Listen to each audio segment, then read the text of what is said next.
sight for sore eyes. Thanks, Jarvis. It's good to be back.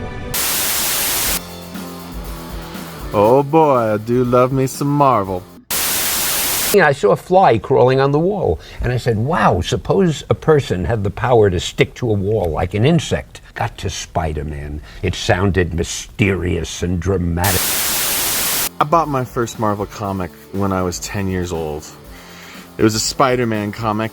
I've been reading them ever since. I mean, I read them digitally now, maybe. It's not paper for me anymore. But I read them. I read them every month. I watch every single MCU movie and non-MCU Marvel movie that comes out. Particularly, I play every Marvel game I can get my hands on. I've probably played just about every major console Marvel game that's come out this entire console generation, starting with the release of the PS5 and the Xbox Series X and S in 2020. So that's 6 years, right? So I'm taking it upon myself, long story short, in this video, to rank the best and worst major Marvel games of this console generation, the last 6 years, all right? Assemble. This is number 6, okay? So you know how many games are on the list now. This is number 6. So this is what you would consider the worst of the best, or rather just the worst of anything at all, because again, I've pretty much played everything that's come out. This is Avengers, okay? This is Marvel's Avengers. This was made by Crystal Dynamics and Square, the Crystal Dynamics made those awesome Tomb Raider reboot games, that Tomb Raider trilogy. Those were great games, and this is not. I mean, so there's things to like about it. Number one, it's visually impressive. Or at least it sort of seems that way until you realize just how channeled it is. It's not really as open world as it wants to be. The mission levels are sort of procedural generation open world, but there's kind of nothing to see there except for the same components kind of again and again and again. You're repeating yourself, you know that? You're repeating yourself. You're repeating yourself. You're repeating yourself. Dude, you know, no. The characters look great. The ones that fly, they fly okay. The ones that throw a shield, looking at you, Cap, he does okay, you know.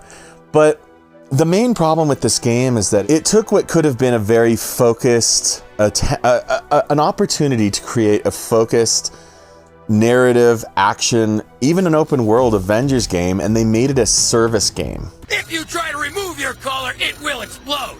Great vacation, Gambit. Now, get to work.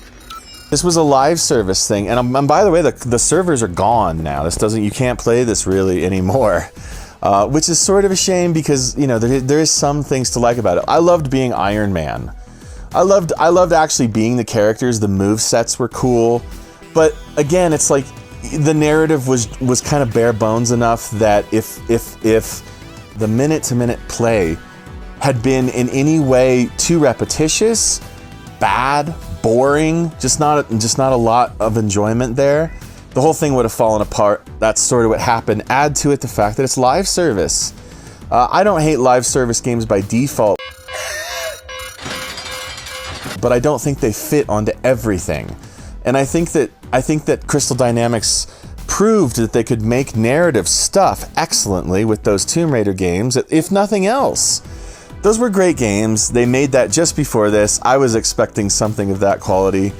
It was also a buggy little mess. Number 5. You know, to be perfectly honest with you, I thought about swapping 5 on this list with 4, and 4 on this list with 5 numerous times, but this is where I decided to land, and I'll give my reasons. But this is Marvel Rivals, okay? This is actually a much newer game than some of the others on the list, and actually I really did kind of enjoy it. I reviewed it for this channel. I did like it. It's kind of an Overwatch knockoff for Marvel. That's really all it is. Everybody knows that. Everybody says that, but it's a good version of Overwatch. There's a lot of hero-type arena shooters now, and Overwatch may be considered the progenitor in a way. The gameplay is really addictive. Okay, that is the best thing about it. Once you start playing this, you have a hard time stopping. All the characters are really cool. The balance between the characters has gotten better. Here's the downsides of this game, okay? And this is why it's so low on the list. Number one, as I understand it, the community has just gotten more and more nasty as time has gone on, okay? There's a lot of talk at this time about this game and a toxic player community. And I don't really know what that's about, other than when you get comic book fans together, when you get fans together of a certain ilk that are very passionate about what they are passionate about, and I'm extremely passionate. I don't know if you could tell, but I have like patterned my whole look after you. They're passionate about play. They're passionate about competition. They're passionate about winning. It's just it's not like a cooperative experience. It's very much one versus one versus one versus, right? The other things about it is that the player community has dropped off significantly since its peak. I understand that the community has dropped off as much as 85%. That means there's only 15% of the people who started playing this. That's how much you can expect. So there's a lot of bots now. Not so many people, lots and lots of bots, which is just not as fun, because I might as well just put in any old first-person non-online game. I come to an online game to play with real people, right? Right. And then, the other thing about it, there's some visual language that's a bit too chaotic. It's hard for people to track. It's kind of hard to see enemies. You can kind of see that in some of this footage. It's kind of hard to see who you're actually fighting. Where am I? You're in my apartment. Who are you? I'm the lucky girl who pulled you out of the garbage. But that's why it's number 5 instead of number 6, All right. Hey, kid. Think you're an X-Man? This is the place to prove it. X-Men headquarters! The danger room! My favorite Marvel stories tend to be the ones where the whole universe, all the characters get on some kind of super clash with some force of evil. Any of like the big event tie-ins that the comics do every single year, or like Endgame or Infinity War. That's the Marvel stuff that I live for, man. These next 2 games have that in space. You might call these the middle of the pack games as far as this list goes. That's official, by the way. Marvel's Midnight Suns comes in at number 4 with a bullet. An adamantium bullet. Adamantium. So here's what I liked about this game. Firaxis, yeah, the people who made you XCOM and XCOM 2, as a matter of fact, they got this gig from Marvel to apply their XCOM formula to Marvel. Toss in a card battle game type system. Okay, follow me, and a social sim of a sort, sort of like almost like a Japanese friend sim. Okay, that comes out of left field, but we're still on board, right? And then mix it all up, make it like a 30-hour game, kind of longish, really, for what it is, and go and tell me what it's like. Oh, I forgot one more thing: a plot that is both sinister, dark, magical. Both. I said both. This is 4 things. And number 4 involves a good portion of, like, the best, the most well-known Marvel heroes, Iron Man's in this thing. Doc Strange is in this thing. Wolverine, Spidey. It even had some DLC characters. Deadpool. You got to play Deadpool. That was kind of cool. And basically, here's how this game goes, okay? You do some kind of turn-based XCOM style strategy RPG action. You get your cards involved. You also have at this base this kind of cool chateau out in the wilderness, out in the boonies, where everybody's stationed here, including Blade. Blade likes it alone out here too. I don't know what that's all about. And basically what you do is you improve your stats in the forge, you improve your cards, you improve your, you can train with Blade, that kind of stuff. And then you socialize. Now here's the weird part of this game. It's the socialization, okay? This is the thing where it's like one of these things is not like the other, because it's an interesting angle to add, because you really do have to make friends. You got to make buds with the Marvel characters. And if you don't say the right thing or come and hang out with them on the right night to watch a movie, or give them a gift at the right time, or listen to their problem in a way that they would prefer, okay? I don't mean just listen to their problem. Come here. Right here. I'm saying, like, for some reason, the younger emo type kids, you know, go figure, they like you to be a little harder edged about things. And, you know, the softer, gentler characters, you know, looking at you, Peter Parker, you know, they like it a little, you know what I'm saying? So it's actually really well thought out and deeply constructed. It's just that it accounts for kind of a lot of this game, and that's probably why I put this in the middle of the pack. I did review this for Jeff Bull Central when it came out. Also, all of these, in fact. But the thing is that was the one thing that, even though I liked it in essence, it felt weird in this game. That is Marvel, that is action. I mean, yeah, like I said, I read comic books all the time, and yeah, Marvel Comics, there is a lot of socialization happening, but not at this level, man. I'm not saying it's bad, I'm saying it's jarring. But some of the powers that these guys have with these cards are just friggin' fantastic. There's some cool stuff in Midnight Suns. I actually think you should play this, really. I think you should have played Avengers, if you could have, just to see it.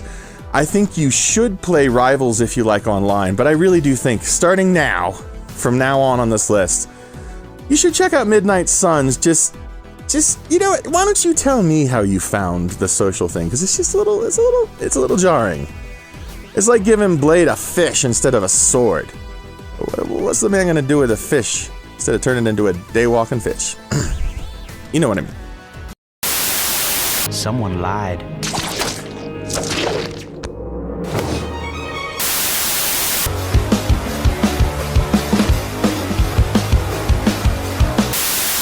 Number 3. You know what? Number 3 just came out just a couple months ago. This is a brand new game still. This is Marvel Cosmic Invasion. Now, I know what you're thinking. This looks pretty simple and old school compared to everything else on the list, and that is absolutely the case. So this one is retro on purpose, obviously, because it's in the vein of that old side-scrolling beat-em-up genre that we had in the 90s.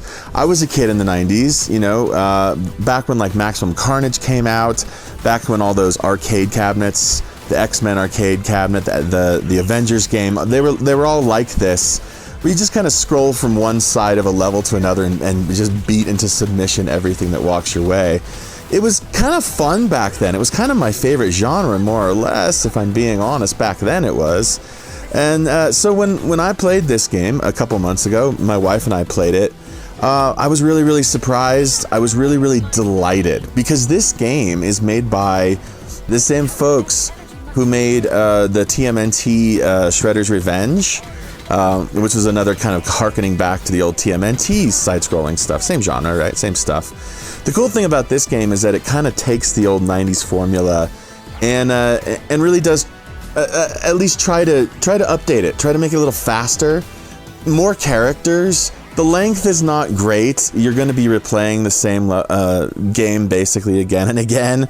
These games back in the day were so hard. It was kind of figured that your $60 or your $50, they cost $50 back then, was sinking into something that you'd have to kind of attempt a few times. So the length of it is correct compared to what they are today, games in general, compared to what they were then, especially this genre. Regardless of that, what I really love about this game is that you actually get to pick 2 characters to take into every mission. And it's up to 4 players. 2 players locally, 4 players over Xbox Live or PS Plus, whatever it is, you know, just online, right? And you actually get to swap on the fly between those 2 characters whenever you damn well feel like.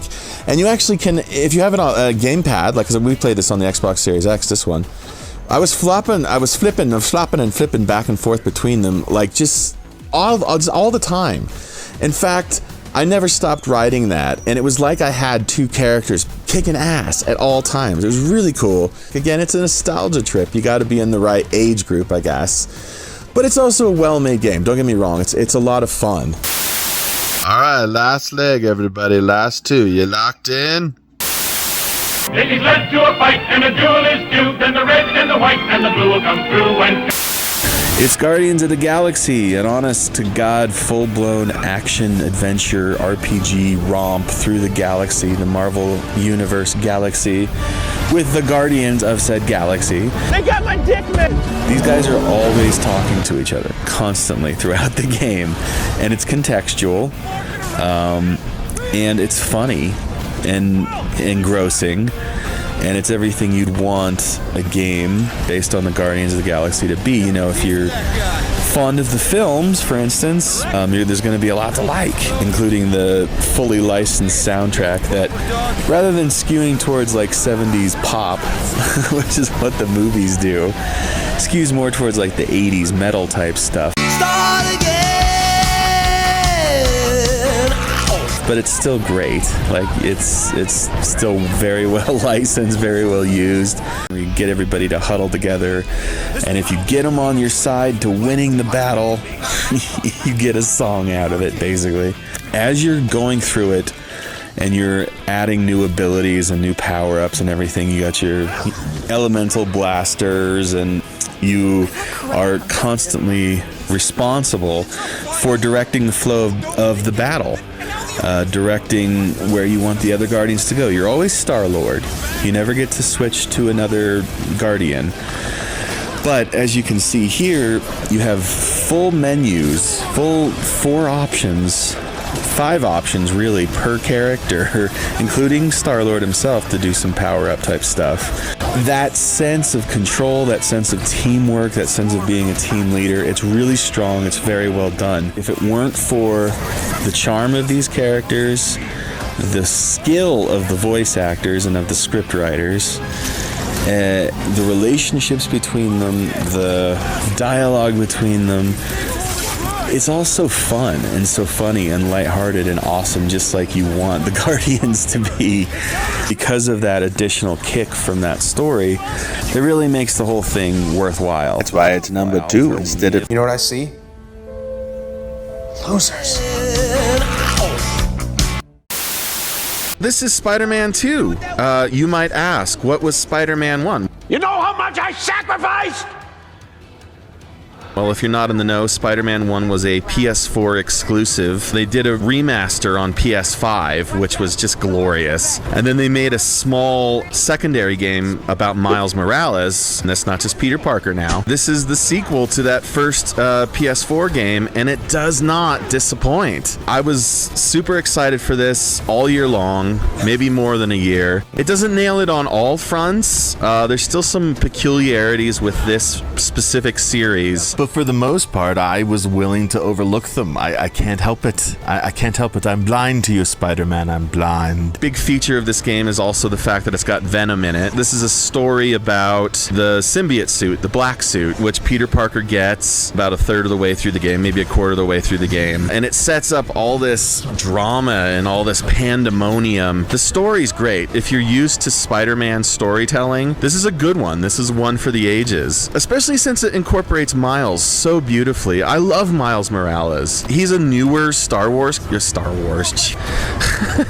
He's a newer Spider-Man character. He's a newer Spider-Man. He was created for the Ultimate Universe in the comic books, and they allowed him to make the jump to the main universe just because he's cool. He's a great hero. He's a great Spider-Man. They're good foils for each other because Peter, you know, he's been around. He's been doing this for over 10 years at this point, as far as I can tell. That's my guess. It's about 10 years. So he's teaching Miles the ropes. He's teaching Miles to be a Spider-Man. And that's a great kickoff for the story, but that's not where the story really ends, because as we all know, as soon as this symbiote black suit, this Venom suit gets involved, all bets are off.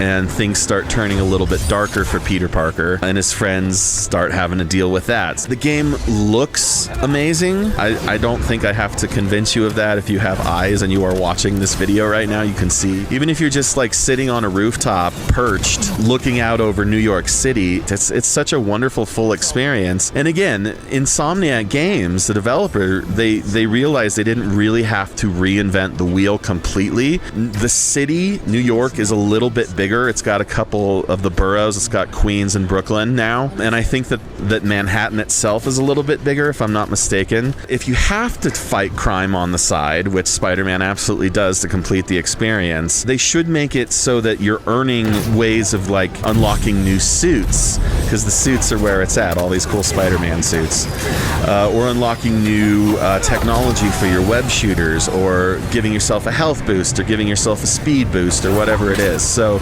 doing the side activities means something in the Spider-Man games, but how many times can you stop the same speeding car from almost killing people in the middle of Manhattan? It sounds exciting, and it is, but it is kind of, after a while, it gets kind of the same. Again, like, there's not much variation between the way the different playables fight. So Miles Morales and Peter Parker fight pretty similarly. Even though their powers are different, it's the same button layout. Like I said, big surprise, Venom is in this game. But again, he kind of, not to spoil too much, even Venom is a little bit samey, although it's whatever. I'm not gonna spoil it. That's what I got to say about Spider-Man 2. It was great in its day, which was 2 years ago or so. Oh boy.